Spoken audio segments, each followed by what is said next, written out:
Karl Sagan جو کہ مشہور فزسسٹ تھا اور یہ سائنٹسٹ بھی تھا، اس نے کہا تھا کہ جب میں پہلی یا پھر دوسری کلاس میں جاتا ہوں تو مجھے وہاں پر بچوں کے کریٹیو مائنڈ نظر آتے ہیں.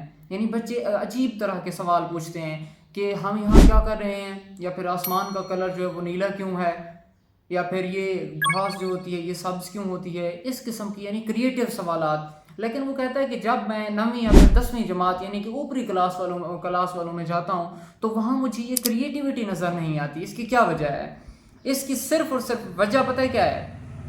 اس کی وجہ یہ ہے کہ اسٹوڈنٹ کی جو سوچنے سمجھنے والی صلاحیت کو برباد کرنے میں ہاتھ ہے نا، وہ سب سے بڑا ہاتھ سکول کا ہے.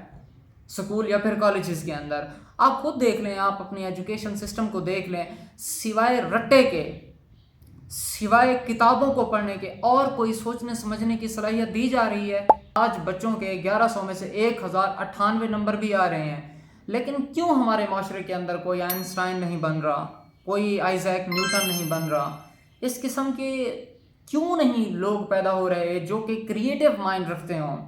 رٹے والے تو بہت ہیں، اور ہر سال ایسے ہوتا ہے کہ کافی زیادہ نمبرز لے کر اسٹوڈنٹس جو ہیں اسکولوں سے، کالجز سے یا پھر یونیورسٹیوں سے باہر نکلتے ہیں، لیکن ان کے اندر کوئی صلاحیت نہیں ہے، ان کے اندر کوئی کریٹیوٹی نہیں ہے. وہ آئنسٹائن کی ایک بڑی پیاری بات ہے کہ اس دنیا کے اندر نا ہر بچہ جو ہوتا ہے وہ باصلاحیت ہوتا ہے. لیکن اگر آپ ایک مچھلی کو کہیں کہ تو نے درخت پر چڑھنا ہے، وہ ساری زندگی اس سوچ کے ساتھ گزار دے گی، ساری زندگی اس ڈپریشن کے ساتھ گزار دے گی کہ میں نہ اہل ہوں، میں ناقص ہوں، میرے اندر کوئی صلاحیت نہیں ہے. ظاہر ایک مچھلی درخت پر تو نہیں چڑھ سکتی نا. اگر آپ بچے کو یہ ماور کرا دیں کہ یار تیرے اندر جو صلاحیت ہے تو اسے ظاہر کر، جو تو کرنا چاہتا ہے تو کر، تو میں سمجھتا ہوں کہ بہت ساری چیزیں ایسی ہیں جو ہمارے بچے ان کے اندر کریٹیوٹی ہے لیکن وہ مفلوج کی جا رہی ہے، ختم کی جا رہی ہے، اور ساری کی ساری وجہ اس کے پیچھے سکولنگ ہے یا کالجز ہیں. اچھا ایک بات میں آپ کو بتاتا چلوں، ایک بات ذہن کے اندر رکھ لیں، اس کے پیچھے ٹیچرز کا ہاتھ نہیں ہے. اگر آپ ٹیچرز کو بلیم کرتے ہیں تو آپ غلط سوچ رہے ہیں، ٹیچرز کا ہاتھ نہیں ہے.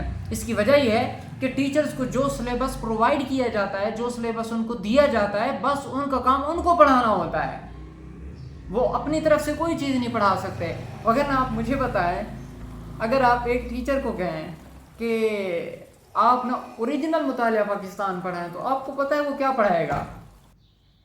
آپ خود جو مطالعہ پاکستان پڑھ چکے ہیں یا پھر آپ پڑھ رہے ہیں، جو بھی محقق انسان ہے اسے پتہ ہے کہ حقیقتاً جو مطالعہ پاکستان ہے وہ نہیں ہے جو ہمیں پڑھایا جا رہا ہے، وہ کچھ اور ہے.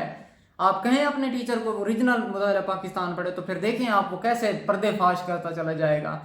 تو ٹیچر باؤنڈ ہوتا ہے ایک چیز کا، سلیبس کا باؤنڈ ہوتا ہے. اس کو ایک سلیبس دیا جاتا ہے کہ یار یہ تیری باؤنڈری ہے، تو نے بس یہی پڑھانا ہے، تو ظاہر ہے پھر وہ وہی چیزیں پڑھاتا ہے. ایک ٹیچر کو کہا جاتا ہے کہ تو نے رٹا مروانا ہے، تو نے یہ چیزیں یاد کروانی ہوں، بس یہی وہی چیزیں یاد کرواتا ہے.